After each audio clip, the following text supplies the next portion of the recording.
अस्सलाम वालेकुम। आप देख रहे हैं के न्यूज चैनल इंटरनेशनल। यूट्यूब पर हमारा चैनल सब्सक्राइब कीजिए और रहें दुनिया भर की खबरों से बाखबर। रुख करेंगे रहीम यार खां का। मदरसे की मुबैना बेहुरमती करने के दर्ज मुकदमे की गैर मुस्लिम मुलजिम को अदालत की जानिब से रिहा किए जाने के खिलाफ नवाही इलाका भौंक के सैकड़ों शहरी सड़कों पर निकल आए। मोटरवे M5 ट्रैफिक के लिए बंद कर दी गई। जिले इंतजामिया के साथ मुजाहिरीन के मुज़ाकरात नाकाम। मुश्तिल मुजाहिरीन की अकलियती मजहबी इबादतगाह पर हमला तोड़ फोड़ नजरियाती हालात बिगड़ने पर पुलिस के साथ साथ रेंजर्स की नफरी भी तलब कर ली गई। मोटरवे M5 ट्रैफिक की बदस्तूर बंद भोंक शहर में मुकम्मल शटर डाउन हड़ताल। वजीर आजम पाकिस्तान ने वाक़े का नोटिस ले लिया। IG पंजाब से रिपोर्ट तलब। वाक़े की साजिश का नतीजा हो सकता है।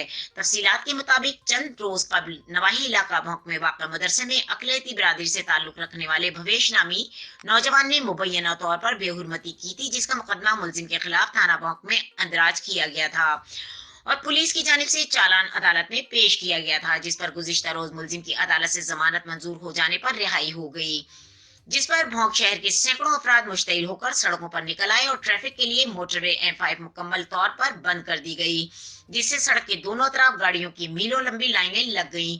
ताहम इसी दौरान पुलिस की जानिब से मुश्तइल मुजाहिरीन से मुज़ाकरात की कोशिश की जाती रही, जिस पर जिला भर की पुलिस नफरी को भोंक के इलाके में तलब कर लिया गया। ताहम इसी दौरान मुजाहिरीन मजीद मुश्तइल हो गए और उन्होंने अकलियती मजहबी इबादतगाह पर हमला करते हुए तोड़ फोड़ की और आग लगा दी। सूरत हाल को बिगड़ता हुआ देखकर जिले इंतजामिया की जानिब से रेंजर्स की नफरी भी तलब कर ली गई, जबकि deputy commissioner doctor Khurram Shahzad और डिस्ट्रिक्ट पुलिस ऑफिसर भी मौके पर पहुंच गए। इलाके में बढ़ती हुई कशीदगी पर वजीर आजम पाकिस्तान की जानिब से सख्त नोटिस लिया गया और वाक़े की IG पंजाब से रिपोर्ट तलब की गई। जराये के मुताबिक वाक़ा साजिश का नतीजा हो सकता है।